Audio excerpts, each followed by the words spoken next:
Вітаю вас знову в своєму саду. Я Світлана, і ми знаходимося під Києвом. Мій садок знаходиться під Киевом. Цветет в моем саду сейчас одновременно почти все. Розы зацвели, цветут пионы, продолжают цветение свое азалии, лилии на бутонах. Красота стоит цветочная, неимоверно. Это, конечно, не очень хорошо для нас, для садовников, но красиво. Природа берет свое, год необычный, все необычное. Идемте прогуляемся. Это будет прогулка в мае. А в конце видео покажу маленькое что-то интересное, довольно необычное. Тепло, хорошо, прогулка, думаю, удастся.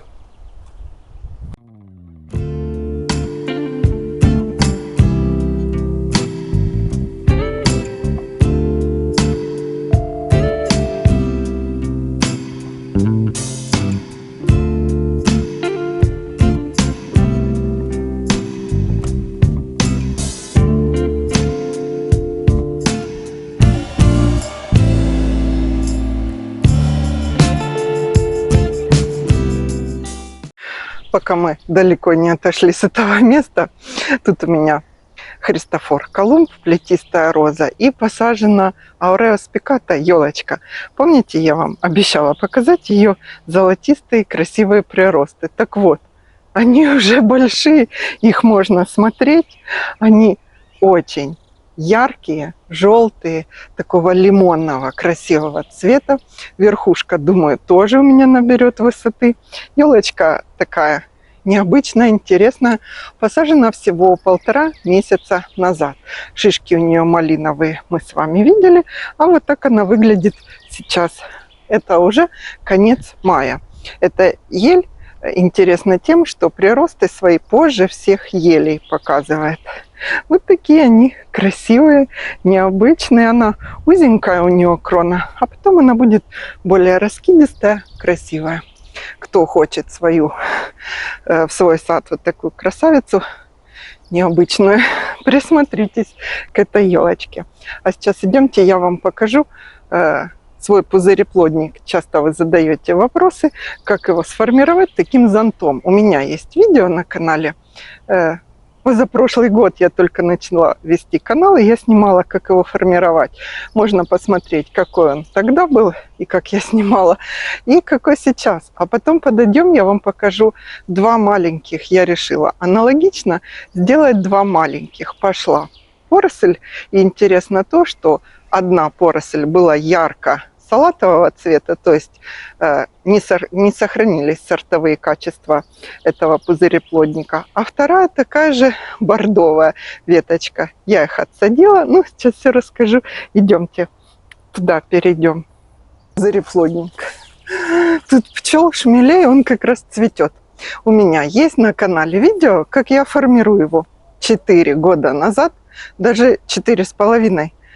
Он был посажен малюсенькой веточкой. Я его нашла, как я рассказывала, когда прохосты питомник переезжал, и просто они повыбрасывали из горшков корни. Это была ранняя весна, корни валялись возле питомника, цвета неравнодушное к растениям. Остановили машину, посмотрели. Я хосты себе, корневища жалею до сих пор, что не все собрала. Их там было несметное количество. И какая-то веточка. Эта веточка оказалась вот таким пузыреплодником. Я знала, что я из него выращу зонт. В интернете видела красивенные зонты из пузыреплодника. И вот он в моем саду. Пошла поросль. У этого растения надо убирать и по стволу, и вокруг. Ну и что я сделала? Я откопала. Интересно, что не все сортовые качества сохраняются у поросли. То есть, если мы вот, допустим, насеется барбарис, если мы соберем, у меня много маленьких кустиков, не факт, что они будут точно такие же, как и материнское растение. То же самое произошло и с пузыреплодником. Один у меня салатовый, другой такой же бордовый. И я опять из них формирую зонты. Они у меня растут вон там, немножко дальше. Я вам показываю сейчас молодой бордовый. Этому уже 2 года. вот этому, что мы сейчас смотрим, посажен на полянке возле теплицы. У меня будет такой же огромный зонт. Что мы делаем? Мы переплетаем стволы. Для начала их можно связать, чтобы они не распадались. Можно поставить опору небольшую, если заваливаются молодые веточки, у него довольно мягкие. Вот этот вот мой зонт, он, конечно же, стоит без опоры. Смотрите, у него ветви вот так вот переплетенные. Интересно, уже держат этот огромный куст. Ой, на голову мне. Я хочу его высоту еще, кстати, поднимать и поднимать. Посмотрим, какой будет.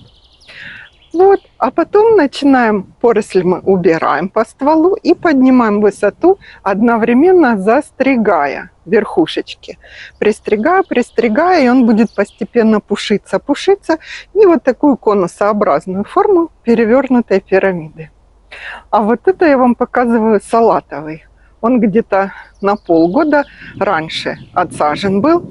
И как-то немножко лучше растет почему-то. Он сейчас у меня, я не знала, куда его вообще посадить. И посажен в такой неухоженный угол. Но я исправлюсь, я найду ему достойное место. Он прекрасно переносит пересадки и тоже будет зонт. Где-то на дальновидное место. Большой салатовый зонт. Красивое растение. Я сама не ожидала, что из обычного пузыреплодника можно сделать вот такую красоту. Ну а сейчас идемте, я вам покажу, немного покажу. Розы начали свое цветение. И покажу, какое необычное, удачное сочетание у меня получилось в саду в этом году. Может быть, вы возьмете это за идею для себя. Вот про это удачное сочетание я хотела вам рассказать. Расцвела еще одна азалия розовая, очень ароматная, очень красивая. Листьев на ней еще нету, а множество цветов, и еще тут множество, вон видно, не раскрытых. Так вот, я хочу сказать, что я увидела, как красиво она сочетается с обычной садовой гвоздикой белой. Ближе это выглядит вообще феерично, особенно когда у нас тут дорожка будет, сейчас только направления заданы. Вдоль дорожки бордюр из садовой гвоздики. Садовая гвоздика, я вообще очарована этим растением, многолетнее, вечно зеленое. В этом году я с этой садовой гвоздикой сделала открытие прямо целое. Я вам рассказывала, оказывается, не надо ее рассаживать, пересаживать, заглублять. Ее после цветения только обрезаешь и забываешь до следующего года. Даже если кусты разваливаются, я вам показывала и рассказывала, они потом укореняются, упавшие веточки, и получается еще больше ковер из белой садовой гвоздики. Прям возьмите себе на заметку. Это одно из лучших, наверное, решений в моем саду. Белый бордюр, вечно зеленый, вечно цветущий, ароматный, ну не вечно цветущий, но она довольно долго, она около месяца. Цветет около месяца. А потом вот так берешь в пучок и обрезаешь эти цветочки, и все, и забываешь. Такой голубенький красивый бордюр будет у вас стоять все лето. Ну а сочетание с садовой, с азалией, сочетание с азалией, это вообще открытие. У меня там цвела еще оранжевая. К сожалению, заморозки не позволили ей долго и красиво цвести, и она не дождалась гвоздику. Такой же кустик постепенно нарастает, это листопадная азалия, по-моему, сорт Гибралтар, оранжевая, тоже ароматная. Ну, в этом году, как я сказала, у нас аномалия, цветут и пионы, и розы, и азалии. У меня продолжают еще некоторые рододендроны доцветать, расцветать. Вот такая ситуация. Вот это сочетание возьмите себе. А на заднем плане у меня посажены лилии. Ну, лилии будем смотреть потом. Вот тут вот целая прямо роща лилий, а это карагана окера. Я вам ее очень редко показываю. Как-то я еще не могу понять, нравится она мне или не нравится. Это плакучая красавица. Сейчас ближе покажу ее листики. Такая она немножко странненькая, тоненькие листики. Они у нее такие есть, больше не становятся. Ну а сейчас перейдем в другую зону сада. У соседей у нас опять стройка. Пока будем идти к Иве Хакура Нишики, я прямо вот так со штативом вам хочу показать, как же красиво тут начали цветение английские розы в этом году. Я, наверное, исправлюсь, обойду, подпишу все сорта роз, какие, и буду вам еще раз делать обзор розового круга. Кстати, вон там я нашла розу Абрахам Дерби. Помните, я перепутала ее, сказала вам, я ее нашла, она такая красивая. А я еще в прошлом году ходила, думаю, что это у меня за роза не подписанная. Ведите учет своим розам, красавицам. Я сейчас вам подойду и вот возле этой ивы Хакура Нишики что-то про нее расскажу интересное. Интересное про нее. Что хотела рассказать, что вот такая она у меня, во-первых, она малюсенькая, шарик вообще вот такой малюсенький. А смотрите, тут какие у нее приросты. Где-то не меньше 1,20 м приросты. Хотела сказать, если вы ее не будете поливать, у нее очень быстро начнут сохнуть краешки листьев. Вот таких пестрых, бело-салатовых, розовые побеги. Красивая же ива, красивая. А еще хотела, я такую ошибку в прошлом году сделала. Начали немножко сохнуть. Они от самого ствола начинают. И я думаю, а ну-ка, Света, я ее подстригу. И она будет нарастет новая, белая, пушистая, розовая. Так вот, если мы ее подстригем, она такая белая не будет. Розовых побегов не будет. Будут обычные салатовые зеленые листики. Обычный просто будет шарик зеленый. У ивы Хакура Нишики только первые приросты, вот такие красивые бело-розовые. Сформирована она у меня из куста. Я высокий штамп не захотела. Мне показалось, что это будет огромный одуванчик, который унесет ветром. И купила кустик, выбрала самую высокую вершину, оставила ее и из нее начала формировать штамп. Я бы, может, и повыше сделала, но в питомнике уже пристригли верхушечки. Я вам что-то сегодня много про формировку рассказываю и мало про цветы. Сейчас исправлюсь, пойдем посмотрим, какие пионы у меня уже цветут. Просто посмотрим. По сортам я сделаю потом отдельное видеообзор цветения моих пионов. Они постепенно один другого сменяют, но довольно быстро отцветают из-за того, что тепло. Ну все, про иву Хакура Нишики поняли? Поливать и не спешите ее подстригать. У меня, кстати, вон те кусты. Сейчас пойдем посмотрим. Я из черенков вот этой нарезала, укоренила. Я вам тоже это рассказывала уже. Сегодня я ракурсы такие дальние беру, потому что хочу вам показать, какие они по сравнению с моим ростом. Вот эти вот кустики. В этом году она как-то особо разрослась. Подстригаю я ее 2-3 раза за сезон и очень коротко, чтобы она пушилась. Тут несколько посажено, штук по 5, по 6, я даже не считала. Гортензию немножко мне закрыла, которую приморозил мороз. Отходит. А вот это один куст, один шарик. И, кстати, я этой весной хотела его отсюда убирать. Боялась, что он мне эту елочку закроет. Но все хорошо.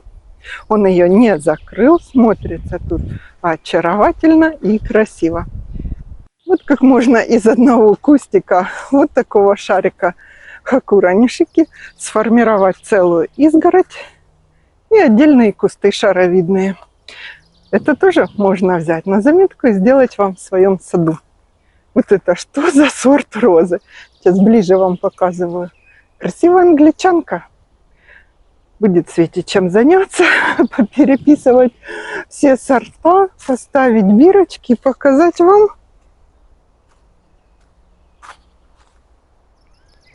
Про пионы обещала вам немножко, хоть пробегусь, расскажу. Вот этот пион зацвел у меня первый раз за 3 года. В прошлом году, к сожалению, решила прополоть цвета вокруг, и все почки за один мах улетели. И это его первое цветение. Вы, наверное, его узнали. Это ангел чикс. Красивый пион, щечки ангела. Будем любоваться в следующем году пышным, большим цветением. Следующий кремово-пудровый, розоватый, он потом белеет, конечно. Сорт, к сожалению, не знаю. Рассадила куст, этот сорт покупала у бабулечки, рассадила на 3 куста по всему участку, и он меня радует, тоже очень ароматный. Вообще я заметила, что все ранние пионы намного более ароматные, чем среднего срока цветения и поздние цветущие. У меня пересорт пришел, и опять коралловый, у меня уже 5 кустов коралловых пионов. Вот этот зацвел первый раз в этом году.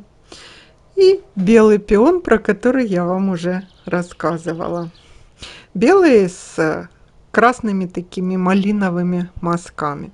А вот эта вся аллея, которая на низком старте, думаю, уже завтра с утра некоторые распустятся. Видите, лопнули пионы. Аромат в саду стоит одновременно от всех цветов. Представьте, и розы, азалии, пионы. Аномальная, конечно, у нас в этом году весна. А про маленькое чудо я совсем и забыла. Вот оно. Я вокруг своих пионов молодых. Это пион Барзелла и пион Common Performance. Ставлю палочки, чтобы собаки не зацепили, не поломали. Они посажены в апреле. Эти пионы получила. И смотрю, на пионе Common Performance даже есть бутон. Особое к нему внимание, полив, но что-то я смотрю, он замер. Но дело не в том. Дело в том, что палочка, которую я подперла, чтобы он не поломался, пустила листья. У меня куст гортензии из палочки. Какой сорт, не знаю. Я пошла, взяла там, где Вадим Петрович их еще не дробилкой не подробил, и просто воткнула. Это гортензия. Вот какое чудо природы. Проросла просто воткнутая в землю. Маленькие чудеса бывают, и они нас радуют. Ну, вот, в принципе, все, что хотела вам рассказать на сегодняшней прогулке майской по своему саду. Что у меня, как, где и цветет, какие сочетания, как выглядят растения. Не все хорошо в саду, есть проблемы, но они решаемые. Я думаю, эта весна такая непростая показала нам, что от природы можно ждать любых капризов. Мы садовники, мы любим свои растения, помогаем им в этой непростой ситуации. И я думаю, мы справимся. Мы с вами совсем справимся. Задавайте свои вопросы, рассказывайте, как обстоят дела в ваших садах. Делитесь в комментариях самыми красивыми растениями, сочетаниями. Пишите, из каких вы городов. Кстати, я читаю со всего мира. И из Эстонии, и из Германии, и из Франции. Спасибо всем моим подписчикам, что вы смотрите мой сад.